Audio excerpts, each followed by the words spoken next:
आदाब नमस्कार। जी जम्मू कश्मीर लद्दाख देख रहे हैं आप। मैं हूं आमिर एहसन आप सभी के साथ। लद्दाख में सिक्योरिटी को लेकर के एक हाई लेवल मीटिंग हुई है। जी हां, लद्दाख के ऊपर लगातार नजर बनी हुई थी और इस वक्त एलजी कमेंद्र गुप्ता की सदारत में एक हाई लेवल मीटिंग हुई है। लद्दाख में सिक्योरिटी की सूरत हाल का जायजा लिया गया है। हालांकि 10वें दिन भी कर्फ्यू की सूरत हाल बाकी रही, कुछ छूट जरूर नजर आई, लेकिन आखिरकार सिक्योरिटी की सूरत हाल का जायजा लेने के लिए हाई लेवल मीटिंग बुलाई गई थी। लेफ्टिनेंट गवर्नर कमेंद्र गुप्ता ने आज एक हाई लेवल की सिक्योरिटी रिव्यू मीटिंग की थी। इस दौरान लॉ एंड ऑर्डर और सिक्योरिटी की सूरत हाल का जायजा लिया गया। इस अहम बैठक में सिक्योरिटी एजेंसियों और इंतजामी अफसरान ने हिस्सा लिया था। सरहदी इलाकों से लेकर के शहरी इलाकों तक की सूरत हाल की रिपोर्ट पेश की गई। तो बड़ी खबर इस वक्त लद्दाख से आ रही है, जहां पे एलजी कमेंद्र गुप्ता की सदारत में एक हाई लेवल सिक्योरिटी मीटिंग ली गई थी। इस सिक्योरिटी मीटिंग में लेह, लद्दाख, करगिल सभी जगह की सूरत हाल का जायजा लिया गया और क्या आने वाले दिनों में राहत दी जा सकती है, क्या कर्फ्यू में छूट दी जाएगी, क्या दफा 163 163 हटा लिया जाएगा, क्या सड़कों पे दोबारा उसी तरीके से भीड़ नजर आएगी, लोगों की चहल पहल दोबारा शुरू हो जाएगी। एक बड़ा सवाल बरकरार रहेगा, क्योंकि हाई लेवल की मीटिंग में यकीनन इन तमाम तर चीज़ों को लेकर के जायजा लिया गया था और देखने की कोशिश की गई कि लेह की जो सूरत हाल लगातार 10 दिनों से चली आ रही है, क्या अब उसमें फ़र्क आया। क्या 4 लोगों की मौत, 100 लोगों के जख्मी होने के बाद जो जख्म भरे थे, लद्दाख के लोगों को जो जख्म लगे थे, क्या वो भरे। क्या दोबारा सूरत हाल सोनम वांगचुक के वक्त जो सूरत हाल पैदा हुई थी, वो सूरत हाल अब भी जूं की तूं है या फिर ख़त्म हो गई है। क्या आने वाले दिनों में लोगों को राहत दी जाए या नहीं, या फिलहाल के लिए ये कर्फ्यू यूं ही रखा जाए, इंटरनेट सर्विस बहाल की जाए कि नहीं, या फिर मोबाइल की जो कनेक्टिविटी है उसे फौरी तौर पे दुरुस्त कर दिया जाए या लोगों को राहत दी जाए कि नहीं। ये तमाम तर चीज़ें, ये तमाम तर सवाल और तमाम तर कंसर्न इस मीटिंग के अंदर रखे गए थे।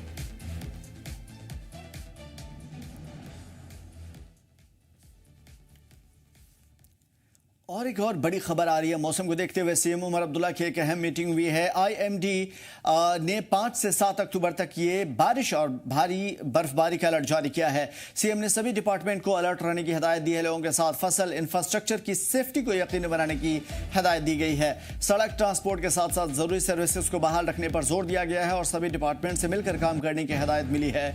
जम्मू कश्मीर के सीएम उमर अब्दुल्ला ने आज भारी बारिश और बर्फबारी के इम्कानात को देखते हुए एक अहम बैठक की सदारत की। आपको बता दें कि आईएमडी की तरफ से 5 से 7 अक्टूबर के बीच में भारी बारिश बर्फबारी की ताज़ा चेतावनी जारी की गई थी।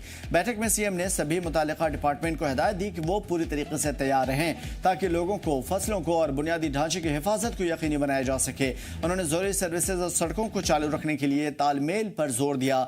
सीएम ने किसानों और बागबानों के लिए वक्त पर सलाह यानी एडवाइजरी जारी करने की हिदायत दी और बिजली, पानी और सड़क कनेक्टिविटी को जल्द से जल्द बहाल करने के लिए कदम उठाने को कहा है। उन्होंने आम लोगों से अपील की है कि वो इस दौरान एहतियात बरतें, बिना वजह ऊंचे इलाकों की तरफ यात्रा न करें और सरकारी एडवाइजरी पर सख्ती से अमल करें।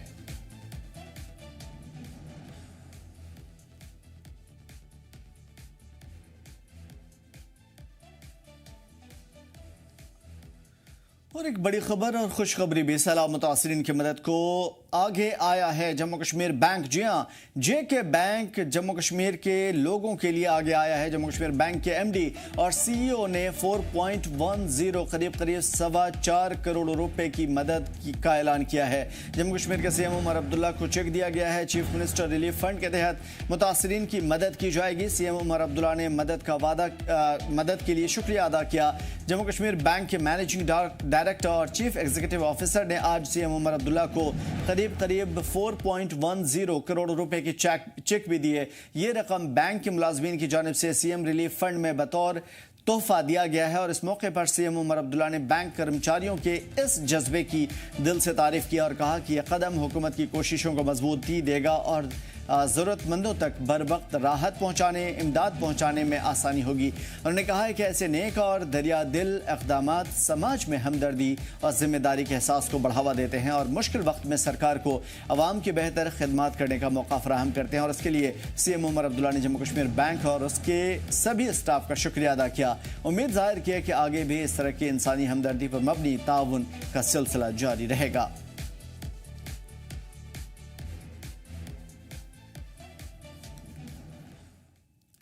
अनंतनाग जिले के सुंदर नाला और उसके आसपास के इलाकों में गैर कानूनी माइनिंग का सिलसिला रुका नहीं है। बताया जा रहा है कि कई क्रशर मशीनें जिसके जरिए पत्थरों को तोड़ा जाता है, उनके बगैर किसी दूसरी चीजों की यहाँ पे इजाजत नहीं है। लेकिन फिलहाल यहाँ पे कई क्रशर मशीनें बगैर किसी इजाजत के चलाई जा रही हैं, जिससे न सिर्फ कानून की धज्जियां उड़ाई जा रही हैं बल्कि माहौलियात और लोगों की जिंदगी पर भी एक बड़ा खतरा है। शंकरपुरा, नौपोरा, नीपुरा, पंजत और दमजन जैसे इलाके जो कि दूरू और कंजीगुंड तहसीलों में आते हैं, गैर कानूनी माइनिंग से सबसे ज्यादा मुतासिर भी हैं। मुकामी लोगों ने इस बढ़ती हुई आफत पर शदीद तशवीश का इजहार किया है। डीएमओ तारिक अहमद ने इसकी तस्दीक की और खिलाफ वर्जी करने वालों के खिलाफ सख्त कार्रवाई करने का भरोसा दिया। उन्होंने कहा कि पिछले कुछ महीने में गैर कानूनी माइनिंग में शामिल अफराद पर तकरीबन 5 करोड़ रुपए का जुर्माना लगाया जा चुका है। सुंदर नाला से जुड़ी शिकायतों पर कानूनी कार्रवाई भी जारी है और आगे भी लगातार जारी रहेगी।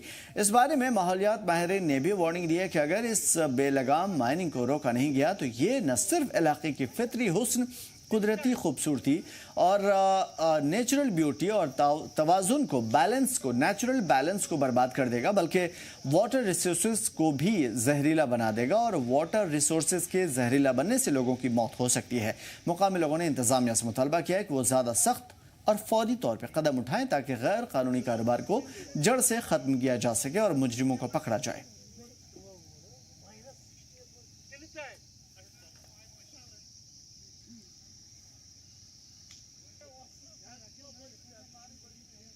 है, जद्दर है, सारी जो है अनंतनाग ज़िला में ये हमारी स्ट्रीम्स है, रिवर्स है। हमारी कार्रवाइयाँ जो ये इलीगल माइनिंग या जो गैर कानूनी में होते हैं उनमें मुलविस, उनके खिलाफ हमारी शलोमन से कार्रवाई जारी है। जहाँ तक सादर नाले की बात है तो पिछले 4 महीनों में हमने वहाँ पर 55 के करीब जो व्हीकल्स हैं वो हमने सीज किए हैं। हमने कोई 10 लाख रुपया के करीब हमने उनसे जुर्माना भी वसूल किया है। 8 हमने एफआईआर वहाँ पर लॉन्च किए हैं अभी तक। तो हमारी कार्रवाई वहाँ भी जारी है। हमारी टीमें जो हैं वो एक तो वो जो वहाँ पर इंचार्ज हैं उनके साथ 4-5 आदमी होते हैं और फिर हमने डिस्ट्रिक्ट लेवल पे भी एक टीम बनाया है जियोलॉजी एंड माइनिंग डिपार्टमेंट की तरफ से। वो भी हफ्ते में 1-2 बार जब भी उनको ऐसी कुछ इन्फॉर्मेशन मिलती है तो हमारी छापामार टीम जो है वो वहाँ जाती है। उधर अवंतीपुरा पुलिस स्टेशन को आज गैर कानूनी कारोबार की एक बड़ी खबर मिली, जिसमें सरकारी मुहैया कराए गए चावल की गलत सब्सिडी और ख़ास तौर पे री ब्रांडिंग की जानकारी मिली थी। खबर के मुताबिक शाल टुकुना अवंतीपुरा में यह गैर कानूनी काम चल रहा था और इसकी जांच के लिए इंस्पेक्टर एजाज हामिद और इंस्पेक्टर बिलाल अहमद की अगुवाई में पुलिस ने फौरी कार्रवाई करते हुए छापा मारा। ऑपरेशन के दौरान एक टाटा मोबाइल गाड़ी को रोककर जब्त किया गया। जांच में पता चला कि गाड़ी में 80 बैग चावल भरे हुए थे जो एप्पल ब्रांडेड बैग्स में गलत तरीके से पैक किए गए थे। इसके अलावा 37 दीगर चावल के बैग और दीगर मुश्तबा सामान भी बरामद हुए। पुलिस ने मुलजिम को खासतौर पर फयाज अहमद डार के तौर पर उनकी शिनाख्त की है और उन्हें गिरफ्तार किया है, जो कि शाल टोकुना का रहने वाला है।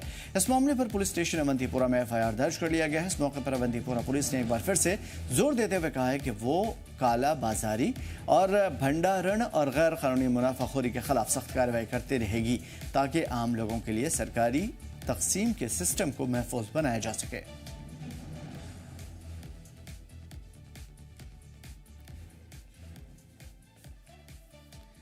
पीएम मोदी ने आज आम आदमी को बड़ी राहत देते हुए जीएसटी की रेट्स में अहम कटौती का ऐलान किया। हालांकि ऐलान पहले हुआ था, लेकिन आज जानकारी जो मिली, इस फैसले के बाद मुल्क भर में राहत और खुशी की लहर है। इस फैसले को घर गृहस्थी से बढ़ती हुई लागत से परेशान आम लोगों के लिए एक बड़ी राहत के तौर पर देखा जा रहा है।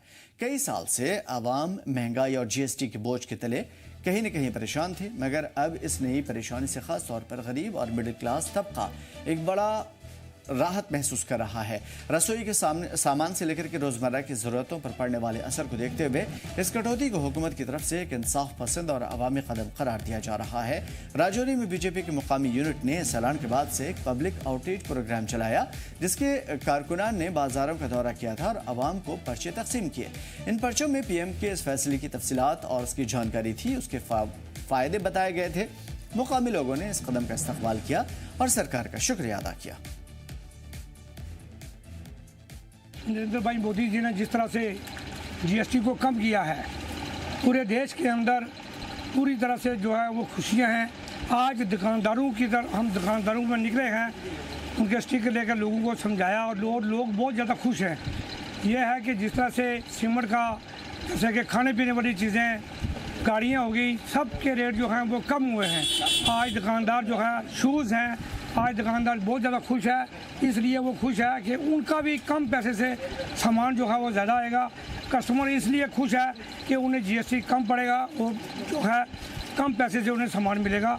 और लोग जो हैं बार बार जो है आज के दिन के ऊपर, जैसे कि आप बाज़ार में निकले हैं, लोग जो मुबारक दे रहे हैं नरेंद्र भाई मोदी जी को। आज हमने राजौरी टाउन के अंडर अर्बन मंडल जो भारतीय जनता पार्टी का एक ब्लॉक है, उसके अंतर्गत हमने राजौरी टाउन में विज़िट किया और डिफरेंट शॉपकीपर्स थे, उनके साथ इंटरेक्ट किया, उनकी बातें सुनी और काफ़ी ज़्यादा अच्छा रिस्पांस मिला। आज का जो हमारा विज़िट था वो गुड्स एंड सेल्स टैक्स यानी कि जीएसटी को लेके था, जो भारतीय जनता पार्टी ने एक हिस्टोरिकल रिफॉर्म लाया है हर देशवासियों के लिए। बस उसी को मद्देनज़र रखते हुए आज हमारा सिटी टाउन में टूर था और काफ़ी भारतीय जनता पार्टी के सीनियर लीडर्स थे, दिग्गज थे, वो हमारे साथ थे और जो रिस्पांस था बहुत ही काबिल तारीफ़ था। और उन्होंने नरेंद्र मोदी सरकार, जो भारतीय जनता पार्टी की जो सरकार है, उसका ये जो रिफॉर्म है उसको वेलकम किया है और उन्होंने पूरा विश्वास दिलाया है कि हम भारतीय जनता पार्टी के साथ हैं। हम मार्केट में निकले थे, शॉप टू शॉप हम गए, हर दुकानदार से हमारी बात हुई, चाहे वो एक छोटा दुकानदार किराने का था, चाहे वो बजाजी का था, चाहे वो मेडिसिन का था। हर दुकानदार का अच्छा रिस्पांस आया है क्योंकि मोदी जी ने इतना बड़ा गिफ्ट अपनी जनता को दिया है, अब आम पब्लिक को दिया है, मिडिल क्लास को दिया है। छोटे छोटा दुकानदार, गरीब से गरीब बंदा अब हर चीज़ अपने सुविधा के हिसाब से ले सकता है। जैसे कि एक बंदा गाड़ी खरीदने से पहले सोचता था कि गाड़ी लूं या ना लूं, क्योंकि टैक्स रेट इतने ज़्यादा रहते थे। अब उसमें टैक्स रिड्यूस होने के कारण मुझे लगता है कि आम बंदा, एक मिडिल क्लास भी अपने गाड़ी चलाने का सपना पूरा कर सकता है। हमारी डेली रूटीन की चीज़ें, घर की चीज़ें हमें जो पहले टैक्स के साथ बहुत कॉस्टली मिलती थी, अब वो हमें इजी रेट में मिलेंगी। मैं आपके माध्यम से, मीडिया के माध्यम से श्री नरेंद्र भाई मोदी जी, हमारे प्राइम मिनिस्टर जी का बहुत बहुत धन्यवाद करता हूँ। उधर जम्मू कश्मीर जेडीयू सदर जीएम शाहीन ने पीओजेके में होने वाले जोरदार एहतजाज पर अपने रद्दमल का इजहार किया और कहा कि वहां के लोग भारत के साथ रहना चाहते हैं। पीएम मोदी को इस मामले में पाकिस्तान से बात करनी चाहिए। मेरे ख्याल में 7-8 सालों से अनरेस्ट चल रहा है वहाँ पे। अब कभी वो अनरेस्ट अरूज पे आ जाता है, कभी थोड़ा सा खामोश हो जाते हैं। और आपने सुना होगा पिछली दफ़ा उन्होंने ये भी कहा कि हम लोग देश के साथ भारत में रहना पसंद करते हैं, न कि पाकिस्तान में, बिकॉज आप जानते हो कि वहाँ पर उनके लिए खाने पीने की तकलीफ़ें हैं, उनके पास राशन नहीं है, बाकी सब चीज़ें नहीं है, डेवलपमेंट्स नहीं है। तो जब वो साथ वाले देश को, उस कश्मीर को देखते हैं जहाँ पे जो भारत के साथ जुड़ा हुआ है, तो जाहिर सी बात है वो लोग अपने हाल पे देख के परेशान हो जाते हैं। और ये तो बढ़ेगा, ये कॉमन सेंस है, एक आम सी बात है।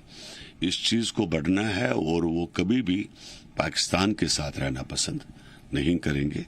वो चाहते हैं कि हमारा देश उनको अपनाए और उनकी डिमांड भी है। उन्हें पिछली दफ़ा कितने सारे तकरीरों में कहा कि हम लोग भारत के साथ रहना पसंद करते हैं। तो एक बेसिक नीड के लिए प्रोटेस्ट हो रहा था और बेसिकली क्वेश्चन नहीं है। आप देखिए ना वहां पर सिक्योरिटी फोर्सेस किस तरीके से चुन चुन के लोगों को मार रही है। पाकिस्तान की आर्मी जो है वो सीधा टारगेट कर रही है वहां के लोगों को, और जैसे लगता है कि जैसे वो जंग अपने लोगों के साथ लड़ रहे। तो क्यों कोई उनके साथ रहना पसंद करेगा? जाहिर सी बात है। तो आपको लगता है ये आगे बढ़ सकता है? ये आगे बहुत बढ़ेगा और मैं ये मानता हूं कि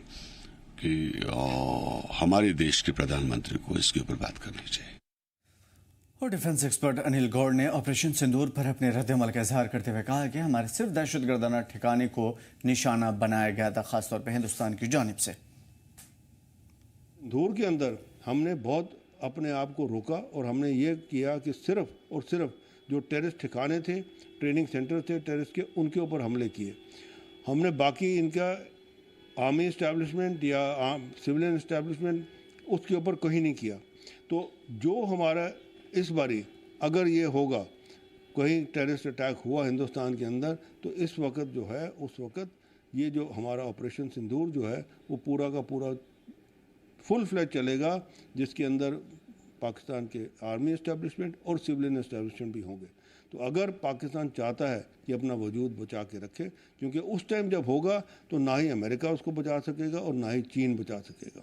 तो हिंदुस्तान ने दिखा दिया ये, और अगर पाकिस्तान चाहता है कि अपना वजूद बचा के रखे तो उसको इमीडिएटली जो है ये टेररिस्ट भेजने हिंदुस्तान के अंदर बंद करने पड़ेंगे, टेरर इंसिडेंट्स बंद करने पड़ेंगे। और युवा शक्ति को फ़रोग़ देने और ख़ुद मुख्तार बनाने के लिए खेलों के माध्यम से, खेलों के ज़रिए एक नई पहल के तहत चिनार कॉप्स सद्भावना परियोजना के तहत general Bipin Rawat fencing championship का इनेकाद किया जा रहा है। ये रीजनल टूर्नामेंट आज 3 अक्टूबर से 5 अक्टूबर 2025 के बीच चलेगा। कुपवाड़ा के मैदान ब्रिज फेंसिंग नॉर्ड में खेला जा रहा है। ये competition Jammu Kashmir fencing association JKFA के साथ बेहतर तालमेल में कार्रवाई की जा रही है और इसका मकसद है नॉर्थ कश्मीर में इस अनोखे खेल को बढ़ावा देना, नौजवान खिलाड़ियों के अंदर जोश भरना। इस चैंपियनशिप के करीब 9 टीमों के 150 खिलाड़ी हिस्सा ले रहे हैं, जो कि जम्मू कश्मीर की नई नस्ल में इस खेल के तई दिलचस्पी को बढ़ाते हैं, उनकी जोश खरोश में इजाफा करते हैं। ये टूर्नामेंट भारत की पहल chief of defence staff lieutenant general Bipin Rawat की याद में रखा गया है और उसके साथ साथ इस कॉम्पिटिशन का मकसद नौजवान फेंसर्स में इंतज़ामी अमल, खुद एतमादी और हिम्मत और खेल के जज्बे को फ़रोग़ देना, साथ ही उन्हें आला सतह पर मुकाबले के लिए मंच फराहम करना। मेरा नाम लक्ष्य समुद्रा, मैं सांबा डिस्ट्रिक्ट से आया हूँ। मैं जिन्होंने मैच रखा है मैं उनका शुक्रिया अदा करता हूँ। उन्होंने ये मैच रख के बहुत अच्छा किया, हमको इधर आने का और खेलने का मौका दिया। मैं फेंसिंग एक बार पहले भी खेल चुका हूँ। इस फेंसिंग में 3 इवेंट होते हैं, ईपी, सैबर, फॉयल, और मैं सैबर खेलता हूँ। सैबर में मैंने एक मेडल भी जीता हूँ। मेरा जो गेम है वो है साइबर। इसके अंदर 3 टाइप्स के इवेंट्स होते हैं, एक होता है फॉयल, इपे और सैबर। मेरा सैबर है और सैबर मुझे सबसे अच्छा लगता है क्योंकि इसके अंदर जो अटैकिंग एरिया है वो अच्छा है, मीडियम है, ज़्यादा भी नहीं है और कम भी नहीं है। इसके अंदर ये सबसे सेकंड फास्टेस्ट गेम है, वर्ल्ड की सेकंड फास्टेस्ट गेम और एक ओलंपिक गेम भी है।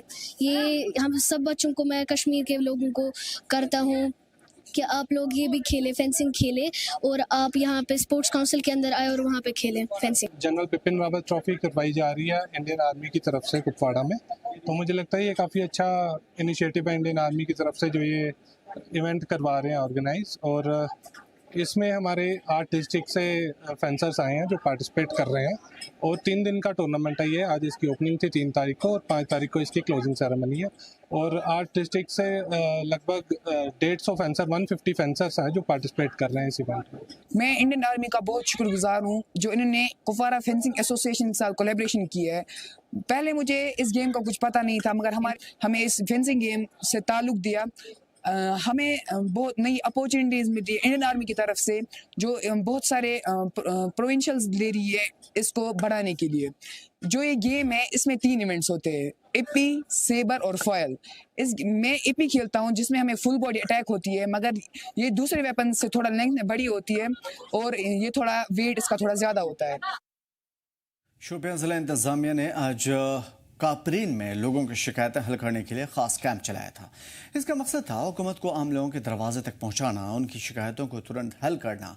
और इस कैंप में जनता की परेशानियों का फौरन और असरदार हल निकालने के लिए ज़रूरी कदम भी उठाए गए। इस कैंप की सदारत DDC शिशिर गुप्ता ने की थी। शुरुआत में एक प्लेज सेरेमनी भी रखी गई जिसमें नशे के खिलाफ कड़ी लड़ाई लड़ने और इसके ज़िले से पूरी तरीके से इसे ख़त्म करने के लिए अज़्म को दोहराया गया, ताकि नई पीढ़ी इस आफत से बची रहें और अपनी पूरी सलाहियत के साथ आगे बढ़ने पर फोकस करें।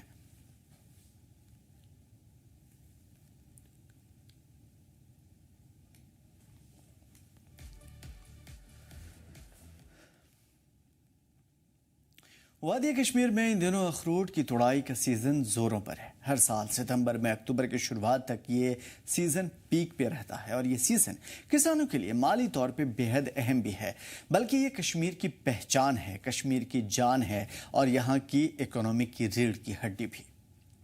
सीजन पीक पर है, फार्मर्स अपने साल भर की मेहनत को हार्वेस्ट कर रहे हैं। वहीं अब अखरोट हार्वेस्ट करने का जो सीजन है वो भी शुरू हो चुका है और इस वक्त लोग जो है वो अपने अखरोट की बागों में जाके अखरोट की हार्वेस्टिंग कर रहे हैं। इस वक्त मैं जिला गांधरबल के गुटली बाग इलाके में मौजूद हूँ, जहाँ की 90% आबादी अखरोट के काम के साथ वाबस्तगी रखती है। और इस वक्त भी यहाँ पर पूरे इलाके में हम जहाँ पर भी नजर डालते हैं अखरोट के बागों में हार्वेस्टिंग जो है वो की जा रही है। इस रिपोर्ट में आप देखेंगे कि किस तरीके से अखरोट की हार्वेस्टिंग की जाती है, कितने चैलेंजेस आते हैं, क्योंकि अखरोट की हार्वेस्टिंग बाकी फसलों की हार्वेस्टिंग के मुकाबले बहुत ज़्यादा मुख्तलिफ और बहुत ज़्यादा चैलेंजिंग होती है। तो इस रिपोर्ट में आप पूरी प्रोसेस जानेंगे किस तरीके से हार्वेस्टिंग होती है और फिर किस प्रोसेस से गुजर कर ये अखरोट मार्केट तक पहुँचता है, जहाँ से आप इस अखरोट को खरीदते हैं। गांधरबल जिले के गुटली बाग जैसे इलाकों में अखरोट की खेती बड़े पैमाने पर होती है और यहाँ के अखरोट देश भर में मशहूर हैं। कश्मीरी में अखरोट को दून और उर्दू में अखरोट कहा जाता है। भारत में पैदावार कुल अखरोट का 95% हिस्सा अकेले कश्मीर से आता है, जो इस फसल की अहमियत को दिखाता है। हालांकि ये फसल जितनी अहम है उतनी ही चैलेंजिंग भी है। अखरोट की तुड़ाई का काम बेहद जोखिम भरा होता है, क्योंकि किसानों को ऊंचे ऊंचे पेड़ों पर चढ़कर डंडों की मदद से पके हुए अखरोट को नीचे गिराने पड़ते हैं। अभी जो अखरोट का हार्वेस्ट कर रहा है, क्योंकि ये आम जो बंदा है वो नहीं कर सकता है, क्योंकि इस बूटे में ऊपर चढ़ना पड़ता है और खुदा ना खास जो भी इसमें ऊपर से गिर जाता है इंसान तो उसकी मौत भी हो जाती है। अगर मौत नहीं होगी, इसको कमर की रीढ़ की हड्डी टूट जाती है, वो फिर बिस्तर में पड़ रहता है। कम से कम हमारे इस टाइम हमारे गुटली बाग में जितना मेरे को याद है, कम से कम 15-20 लोगों को तो मेरे आंखों के सामने मौत होगी। 5-6 बंदे तो अभी तक वो बिस्तर में पड़े। सबसे ज्यादा मुश्किल इसमें यही जो हार्वेस्टिंग का काम है, ये ज्यादा हार्वेस्टिंग काम जो वो उतारने का वो ज्यादा मुश्किल है इसमें। तो आप कुछ ऐसे इकदाम नहीं उठाते या फिर सरकार की तरफ से ऐसी कोई मदद नहीं मिलती जहाँ पे हार्वेस्टिंग को थोड़ा आसान बनाया जा सके, ताकि लोगों की जान जो है वो बच सके? अभी तक इसमें कोई गवर्नमेंट ने कोई ध्यान नहीं दिया। हार्वेस्टिंग के टाइम पे ये खासतौर अखरोट जो है, इसमें गवर्नमेंट ने कोई ध्यान नहीं दिया कि इसमें अगर नए टेक्नोलॉजी जैसा नए टेक्नोलॉजी होगा उसमें अखरोट के बूटे में चढ़ जाएंगे। और इसका जो हम बेल्ट, अगर हम बेल्ट इस्तेमाल करेंगे, एक जवान को यहाँ पे बेल्ट लाने में कम से कम 5 से 6 हज़ार रुपए के बेल्ट आता है, और एक मजदूर जो है वो कहाँ बेल्ट उसको ले सकता है। अगर गवर्नमेंट ऐसा कोई स्कीम निकाले जो लेबर का काम कर रही है, उसको गवर्नमेंट अगर सब्सिडी के थ्रू पे इस पे बेल्ट अगर दे इशू करेंगे तो ज्यादा उसकी जान बच सकती है। अखरोट की तुड़ाई के ये अमल कई मरहले में होते हैं। सबसे पहले पेड़ से अखरोट तोड़े जाते हैं, फिर उन्हें जमीन से इकट्ठा किया जाता है। इसके बाद इन अखरोटों को 3 से 5 दिनों तक खुले में रखा जाता है ताकि उनका छिलका ढीला हो जाए। फिर छिलका उतारने और अखरोट धोने का काम होता है, जो पहले हाथों से होती थी, लेकिन अब मशीनों की मदद से कहीं ज्यादा तेज और सफाई से की जाती है। इसके बाद अखरोटों को 5 से 6 दिनों तक धूप में सुखाया जाता है, जिससे उनका स्वाद और क्वालिटी दोनों बेहतर हो जाती है। अगर बाजार में अखरोट के गिरी यानी कि कर्नल की मांग होती है तो किसान अपने परिवार के मेंबरान के साथ मिलकर अखरोट फोड़ते हैं और उसमें से गिरी निकालते हैं। इस तरह से कच्चे अखरोट और गिरी दोनों ही बाजार में फराहमन कराए जाते हैं। ये काम हो रहा था कि पहले हम अखरोट जो बूटे से उतार के लाते हैं, फिर इसको डैम कर लेते हैं 2-4 दिन के लिए, 5 दिन के लिए। तो उसके बाद हम क्या काम करते हैं, इसका जो छिलका होता है ये थोड़ा नरम होके फिर हम इसको हाथों से उठाते हैं। उसमें हाथों से प्रॉब्लम ये होती थी, एक तो हमारे हाथ बिल्कुल काले हो जाते थे और इससे ये थोड़ा एक किस्म के ये जो इसका स्किन भी खराब हो जाती थी। उस वजह से जो आज नई टेक्नोलॉजी आई, इसमें हमने मशीनें लाई, तो मशीन से अखरोट उसी जैसे पेड़ से उतार के उसी टाइम आके यहाँ पे हम इसको साफ करके ऐसे कर लेते हैं, तो उससे हमें बहुत आसानी है इस मशीन से। कुल मिलाकर अखरोट की तुड़ाई का ये मौसम कश्मीर के किसानों के लिए एक तरफ आमदनी की उम्मीदें लेकर आता है तो दूसरी ओर जोखिम भरा भी होता है। इसमें बहुत मुश्किल होती है। जब भी इस अखरोट पे चढ़ता है तो बंदा यूं समझ के चढ़ता है कि वापस आना नामुमकिन होता है, क्योंकि कितने इस पे गिर के मर भी सकते हैं और चोटें भी आ सकती है, फ्रैक्चर भी हो सकता है। इसलिए मैं चाहता हूँ कि अगर गवर्नमेंट की तरफ से कोई फैसिलिटी हो, बेल्ट वगैरह, तो इसमें ज़्यादा ठीक रहेगा। मुश्किलात तो आज भी है, क्योंकि ये ऐसा कोई काम नहीं है कि जिसमें बंदा सीनियर हो गया तो फिर नहीं मुश्किल। ये कहीं पे हमें 50-60 फुट भी हाइट चढ़ना पड़ता है, किसी जगह में तो पूरा मतलब ये डाला वगैरह पकड़ने का मौका भी नहीं होता, तो फिर हमको बहुत मुश्किल आती है कि पूरा टॉप तक चढ़ना पड़ता है। कहीं अखरोट दिखा तो वो उतारना है, तो बहुत मुश्किल होती है आज भी तो, और पहले से भी हो रही है। अगर सरकार सही वक्त पर सही मदद और सेफ्टी इक्विपमेंट्स प्रोवाइड करा दे तो कश्मीर की वॉलनट इंडस्ट्री और ज्यादा फल फूल सकती है और किसानों को उनकी मेहनत का सही प्राइस मिल सकता है। इसीलिए यहाँ के लोगों का ये मुतालबा है सरकार से कि सरकार को कुछ इकदाम उठाने चाहिए, कुछ ऐसे सेफ्टी गियर्स जो है उनको प्रोवाइड करवाने चाहिए, ताकि अगर वो 100-120 के फुट के पेड़ पर चढ़कर इन अखरोटों की हार्वेस्टिंग करें तो कम से कम उन्हें जान का खतरा ना रहे। जी जम्मू कश्मीर लद्दाख के लिए गांदरबल से मैं सबा अंसारी। फिलहाल इस बुलेटिन में इतना ही, हमें दीजिए इजाजत। देखते रहिए जी जम्मू कश्मीर लद्दाख।